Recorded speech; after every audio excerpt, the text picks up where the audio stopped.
The seventh Millennium Hall of the Interstellar Congress shimmered with bioluminescent light that rippled across its vast dome, mirroring the emotional states of the 200 species representatives gathered beneath it. For 3 centuries, those lights had pulsed with the steady blues and greens of bureaucratic tedium. Trade disputes, boundary adjustments, and cultural exchange protocols. But today, the dome blazed blood-red for the first time since the Proxima Rebellion.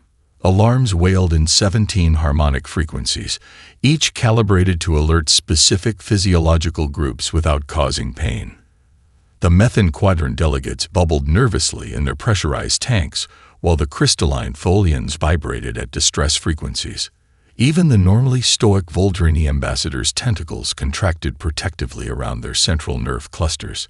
Counselor Vensar strode through the chaos, each deliberate step of his iridescent exoskeleton producing a click that somehow cut through the cacophony. Standing 12 feet tall when fully extended, the ancient diplomat's jointed carapace gleamed with the ceremonial markings of a being who had negotiated peace treaties during the last 3 galactic conflicts. Silentium completus, he intoned, activating the ancient protocol that temporarily dampened all sound except the recognized speaker's voice. The chamber fell into a hush that felt heavier than vacuum. Precisely 7 standard rotations ago, Vensar began, his translator module converting his native vibrational speech into the Congress's unified language. Long-range scanners detected an approaching vessel from Sector 8472. A region previously considered devoid of technologically advanced civilization. The holographic display behind him materialized, showing a crudely constructed vessel of primitive alloys streaking through space at velocities that violated 6 established laws of conventional physics. Initial analysis indicated technological inferiority consistent with a Stage 2 civilization, barely capable of interplanetary travel. The counselor's outer mandibles clicked in what the Congress veterans recognized as his species' expression of disturbed puzzlement. Yet this vessel sustains approach velocities consistent with Stage 7 propulsion theory. He gestured to a trembling Centaurian diplomatic aide who shuffled forward, the beam's 4 arms clutching a data crystal so tightly that its neural interfaces pulsed erratically. Distinguished representatives, the Centaurian warbled, voice modulator failing to mask his fear. The vessel originated from the 3rd planet of an unremarkable yellow star. Our outpost in the adjacent system has been monitoring this world for approximately 800 cycles as part of routine xenological study. Until now, the inhabitants showed no signs of achieving interstellar capability for at least another millennium. The Oversight Committee chair, a gaseous entity hovering in its containment field, expanded dismissively. New species are cataloged and integrated regularly according to established protocols. What justifies this unprecedented disruption?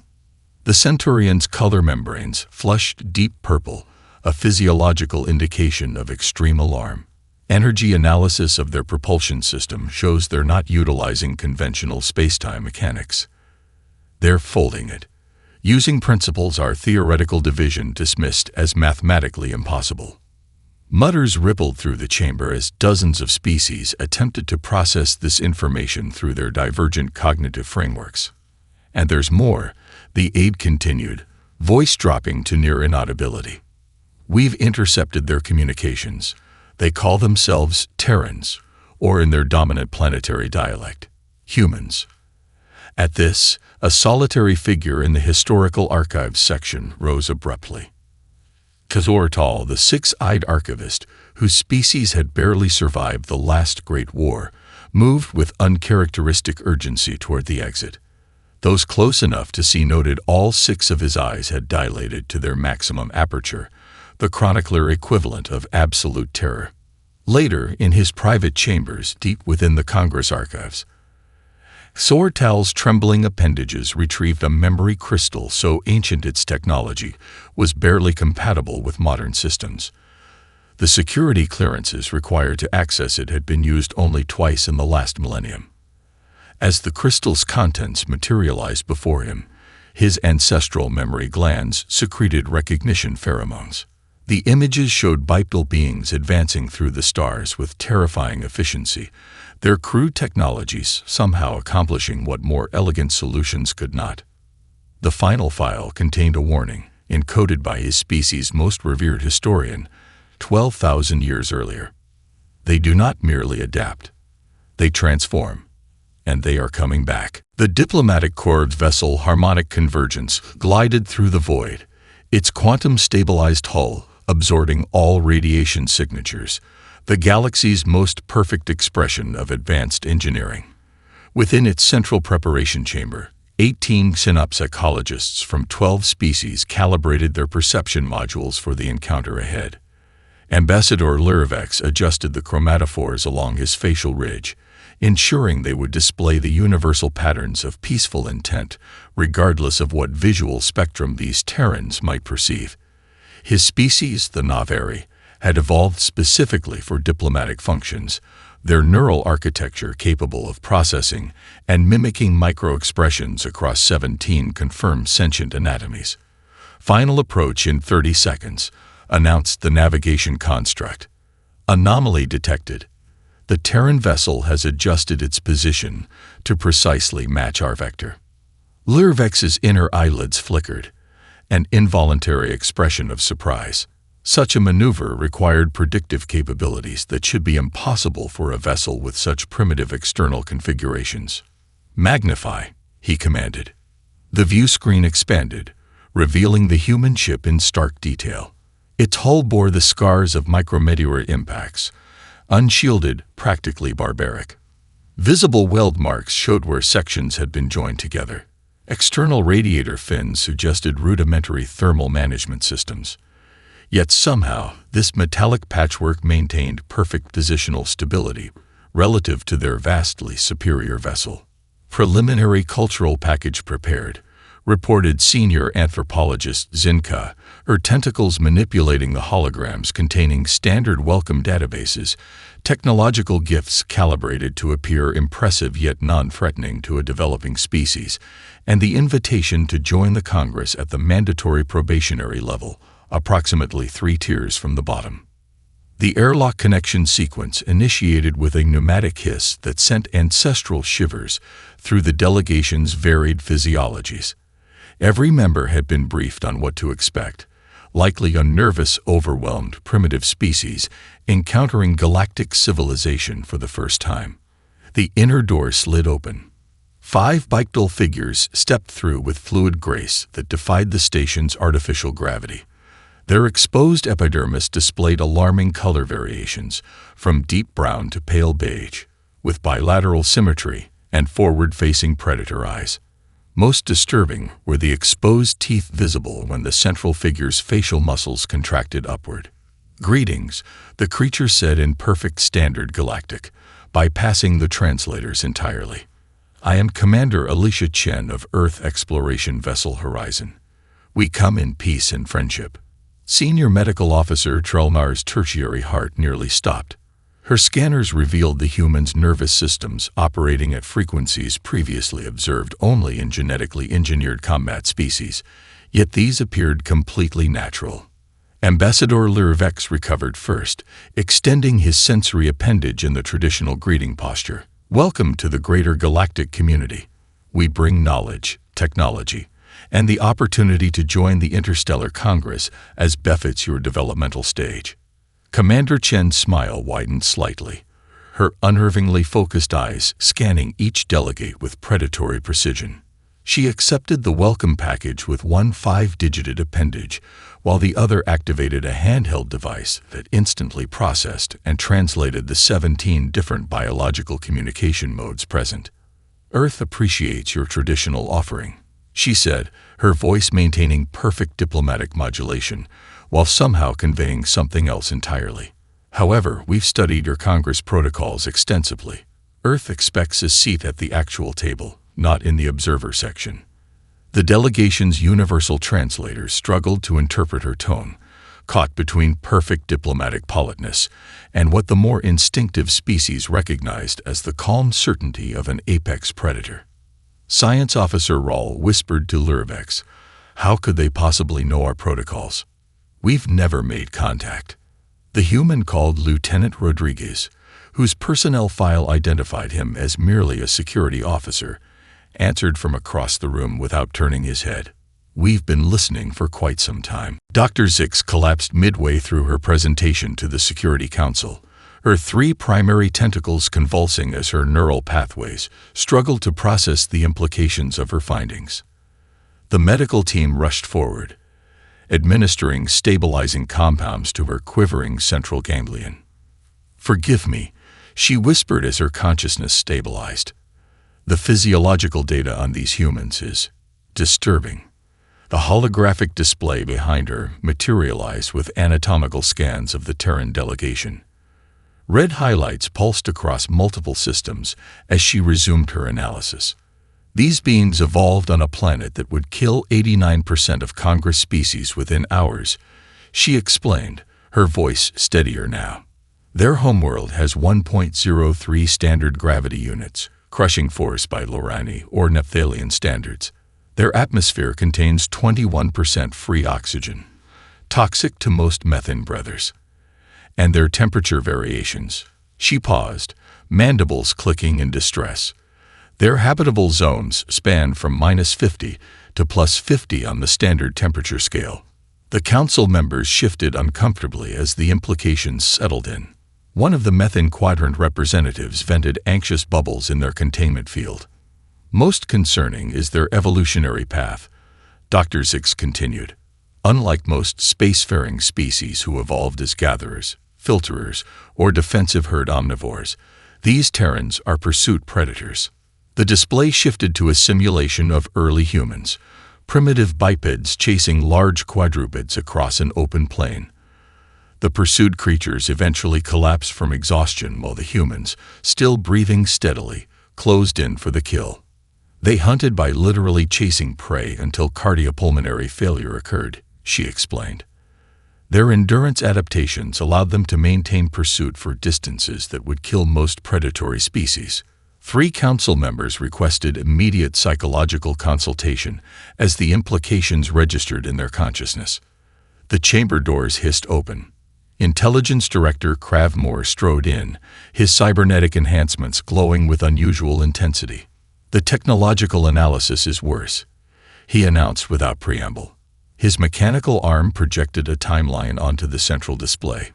"This species went from primitive atmospheric flight to their current spacefaring status in fewer than 3 centuries. The standard development curve for such advancement is approximately 8 millennia."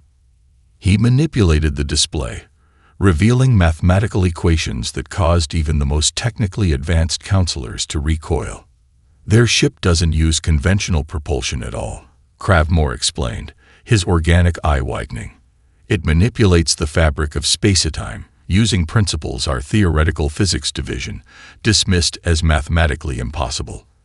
They've somehow found practical applications for theories our best minds consider purely abstract."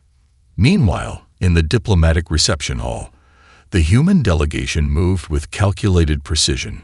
Science Officer Patel conversed simultaneously with representatives from 6 different species, her neural patterns showing no signs of the stress such multitasking should cause. She recited the 62 distinct greeting protocols of the hive meritocracy perfectly, down to the subtle pheromonal intonations most non-hive species couldn't even detect. "Your quantum biology research is particularly impressive," she told the Altarian science minister. "Though Earth's experiments with consciousness-transferred microorganisms have yielded some fascinating alternative approaches." Across the hall, Lieutenant Rodriguez simultaneously defeated 12 different species at their native strategic games, his expression showing genuine enjoyment rather than competitive focus. "Just beginner's luck," he insisted to the stunned Tarkin Grandmaster, whose undefeated streak had lasted 8 decades. "Your 4-dimensional approach is fascinating. Reminds me of a variant chess game I played as a child." In his archive sanctuary, Sortel's hearts pounded in his chest as ancient records materialized before him. The holographic reconstructions showed bipedal beings moving through star systems with terrifying efficiency. His translation algorithms struggled with the ancient dialect, but one phrase emerged with disturbing clarity.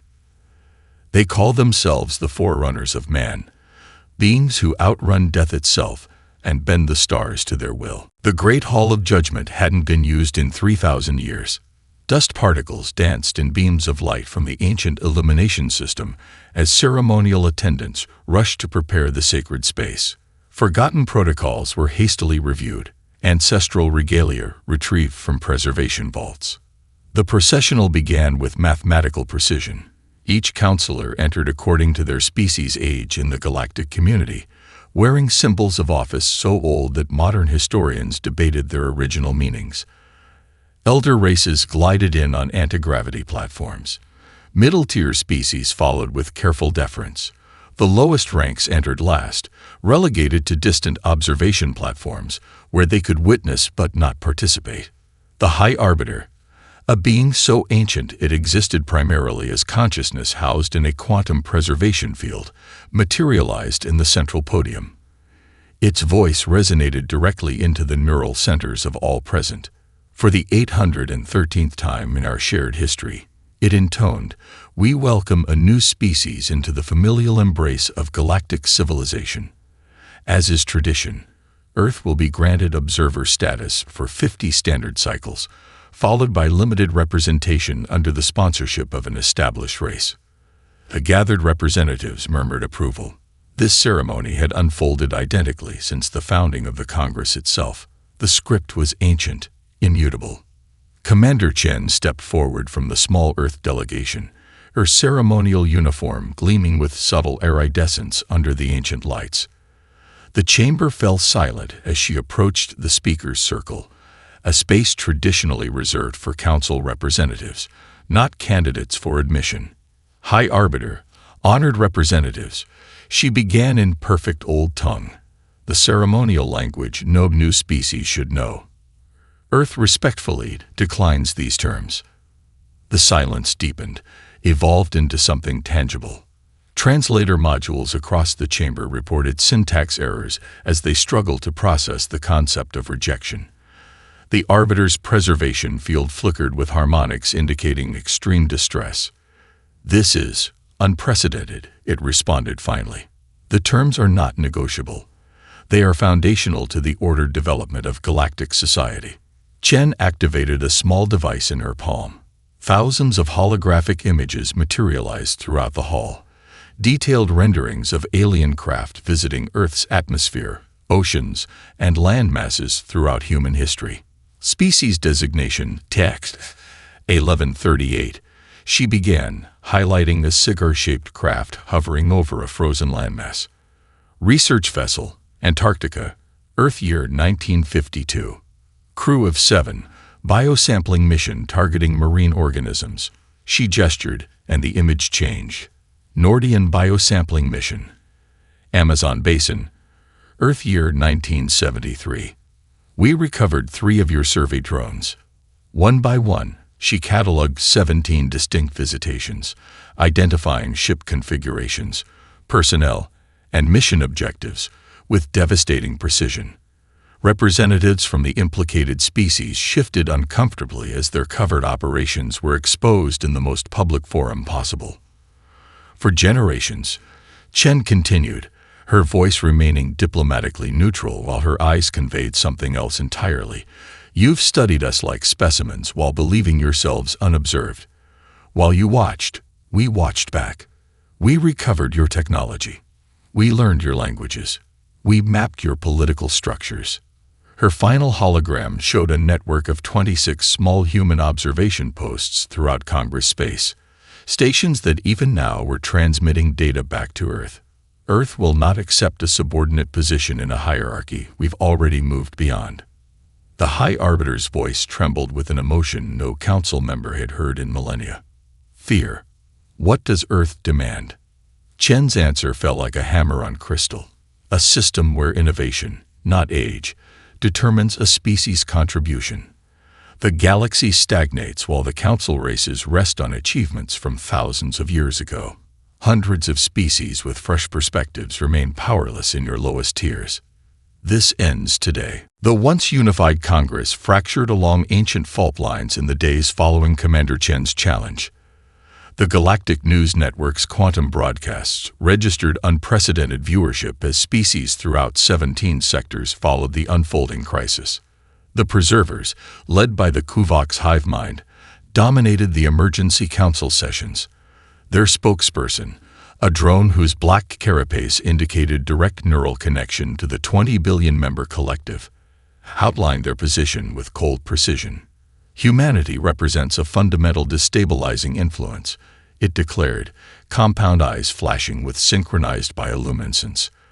Their technological acceleration violates natural progression. Their physiological adaptations suggest predatory intent. They must accept evolutionary reality or face quarantine until they mature properly. The hastily formed Progressive Alliance countered with unprecedented cooperation across traditional rival species. Their proposal, allowing Earth immediate mid-tier status with probationary period, gained support from younger civilizations tired of millennia-long waits for advancement. Congress Station transformed into a labyrinth of intrigue. Security protocols engaged not seen since the mechanoid uprising. Species that traditionally avoided contact huddled in whispered conferences. Encrypted communications spiked 4,000% above normal levels. Into this volatile environment stepped Dr. Maya Wong, Earth's chief diplomatic officer, where most new species representatives would remain isolated during their evaluation period. Dr. Wong moved through the station with inexplicable freedom.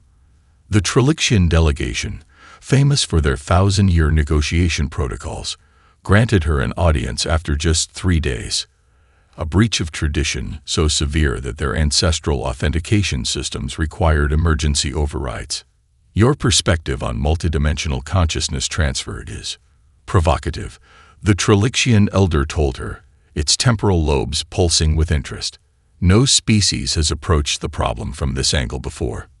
The reptilian saurians, who communicated exclusively through scent markers indecipherable to most species, presented her with a chemical cipher, a privilege previously granted to only 6 non-saurian individuals in 12,000 years.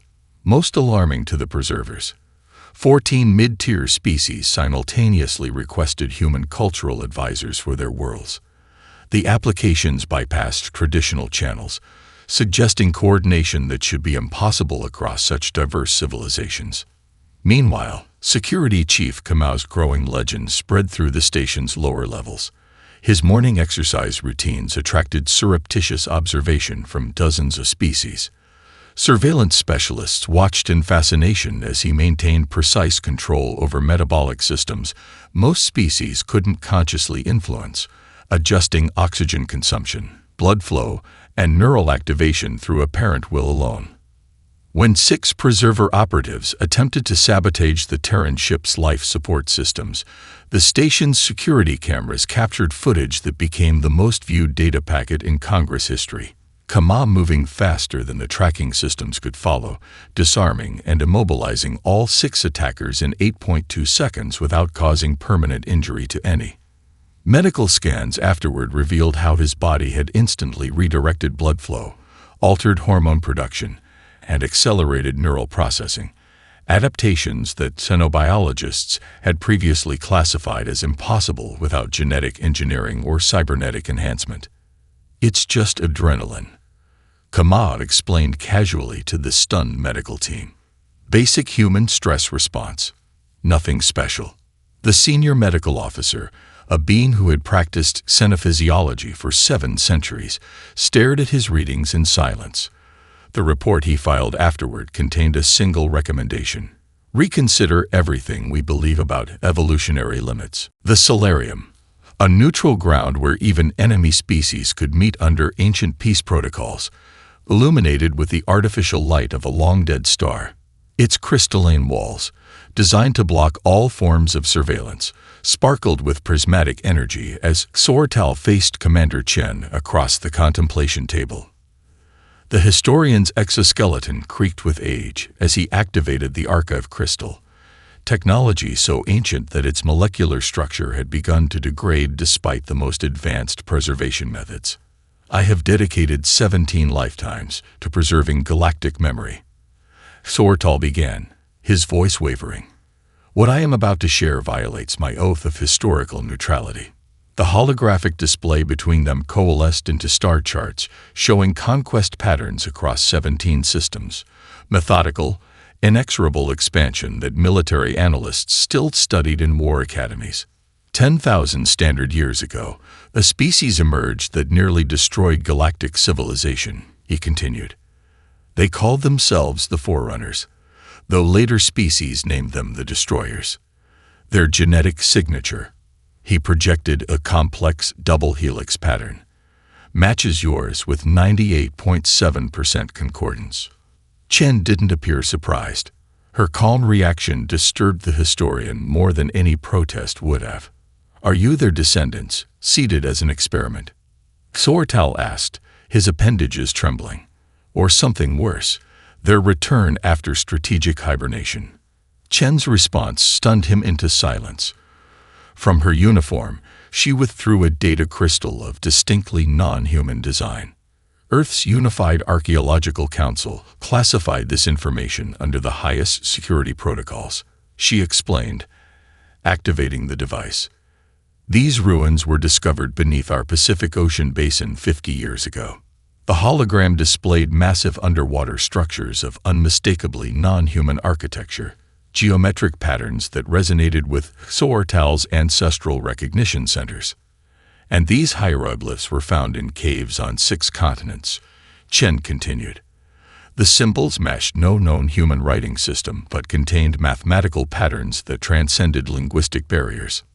Most disturbing, a message chamber buried 2 miles beneath Antarctica's ice sheet. The chamber's walls displayed a single phrase in proto-human pictographs alongside more advanced symbolism. When you reach the stars, remember why we chose exile. We're not conquerors returning, Chen explained, her voice softening. We're the descendants of those who chose peace when their civilization embraced war. The destroyers you feared were our kind who chose dominance. Our ancestors were those who rejected that path. While this revelation reverberated through Congress leadership via Sortal's urgent transmissions, crisis erupted in the station's diplomatic sector. Warning klaxons blared as environmental sensors detected a neurological agent dispersing through the ventilation system, a banned bioweapon targeting representatives sympathetic to the human position. The bioweapon, engineered to work across multiple physiologies, dropped 33 different species in convulsing heats. Preservation protocols engaged, sealing the affected area with anyone inside. The station's medical team arrived in containment suits, their diagnostic tools registering hopelessness. No known treatment existed for this cross-species agent, a forgotten horror from the last Great War. 3 human medical officers broke through the quarantine barriers, ignoring the sealed protocols. Dr. Eliza Robertson, a combat surgeon whose previous deployment records remained classified, took command with calm authority that silenced all objections. Neurological degradation cascade, familiar pattern, she announced, deploying equipment no one recognized. Team 1, synthesize targeted methylation blockers. Team 2, prepare the nanoscale neural stabilizers. Supreme Elder Valthok hadn't left the Dorgzani homeworld in 700 years.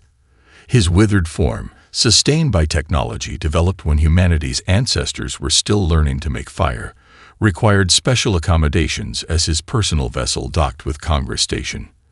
The delegation's arrival sent ripples of anxiety throughout all 17 sectors. The Dorgzani never intervened unless the situation had reached existential proportions. The emergency protocols activated for only the 3rd time in recorded history. Every representative received the summons simultaneously through neural interfaces, quantum entanglement communicators, or ancient chemical signaling methods, depending on their biology. Valthok's life support apparatus hummed with ominous purpose as attendants guided him to the judgment seat, a position unused for 12 millennia. His consciousness, having witnessed the rise and fall of 17 major civilizations, radiated through the neural links connecting all representatives. The human presence represents an existential threat to cosmic order, His voice resonated directly into the minds of all present. Their genetics, their methods, their very cognitive patterns disrupt the equilibrium our ancestors established after the Great Devastation. The ancient beings withered appendage rays, activating dormant systems within the Congress architecture itself. The chamber's walls pulsed with energy patterns not seen since the founding era. Therefore, by right of progenitor status, the Dorgzani Collective issues final declaration. Earth must accept probationary status for no less than 5 centuries, or face complete isolation from galactic society, enforced by the combined fleets of all council races. The judgment seat's symbolism was unmistakable. No species had ever defied a final declaration. The Congress held its collective breath, waiting for Earth's submission. Instead, Ambassador Trelvox of the Centauri rose without recognition, a violation of protocol so severe that gasps echoed through the chamber. "The Centauri Federation stands with Earth," she declared, her voice steady despite the trembling of her luminescent crest. Within moments, 23 other representatives from traditionally submissive species rose in succession, each pledging alliance with humanity. The ancient chamber's order dissolved into chaos. Council guards moved to restore protocol, but froze when their neural interfaces suddenly deactivated. On the central display, tactical data materialized. Detailed schematics of 28 human vessels, each using advanced space-time technology, already positioned near critical Congress infrastructure. Commander Chen stepped forward, her voice cutting through the panic. "Earth has no desire for conflict," she stated with unsettling calmness. "But isolation is a logical impossibility in an interconnected galaxy. The universe is too vast, too complex, and too dangerous for any civilization to survive through stagnation." She activated a holographic display showing new medical techniques, energy systems, and propulsion technologies, innovations that contradicted what the Congress believed possible. Earth offers this knowledge freely to any species that joins our proposed alliance of equals, a collaborative framework where innovation and contribution determine status, not age or tradition. In the stunned silence that followed, a horrifying realization dawned on the Preserver leadership. While they were dismissing humans as primitive upstarts who needed to learn their place, Earth was systematically building a coalition powerful enough to reshape galactic civilization forever. For the first time in 12,000 years, the Congress chamber reconfigured itself. Ancient architectural protocols, dormant since the founding era, activated as quantum fields hummed throughout the structure. The rigid hierarchical tiers that had defined galactic politics for millennia dissolved, reforming into a circular arrangement where no species held positional dominance. The physical transformation mirrored the unprecedented compromise reached after 72 hours of continuous negotiation. The Concord of New Beginnings. The document, written in 37 languages simultaneously, established principles that would have been unthinkable weeks earlier. High Arbiter Zelphos, a neutral party selected to replace the preservation field consciousness, read the terms with a voice calibrated to convey appropriate historical weight. The mandatory aging period for new species, previously 5 centuries, reduced to 20 years. The formation of the Innovation Council, where breakthrough technologies receive resources regardless of their originator status. The right of challenge, allowing any species to question established protocols through demonstration rather than tradition. Humanity gained full membership, but with a unique constraint that revealed the lingering fear they inspired. A unanimous oversight committee of the 12 eldest races would monitor human expansion for the next century. In return, Earth would share its space-time manipulation technology, but only through joint development projects that included at least 3 other species, ensuring no single civilization could weaponize the knowledge. As the formal ceremonies concluded, Jortal approached Commander Chen, requesting a private audience in the Garden of Contemplation, a space designed to induce philosophical reflection across divergent biologies. The ancient historian's exoskeleton had begun its final molecular breakdown, signaling his natural end approaching. I have witnessed 17 major transitions in galactic governance, he told Chen as they observed the garden's sentient flora responding to their emotions. None happened so quickly or with such elegance. Your species' capacity for transformation is unprecedented, and that is precisely what terrifies us. He activated a personal memory crystal, revealing images of devastated worlds from the ancient conflict. The destroyers, your genetic ancestors, didn't just conquer, they transformed.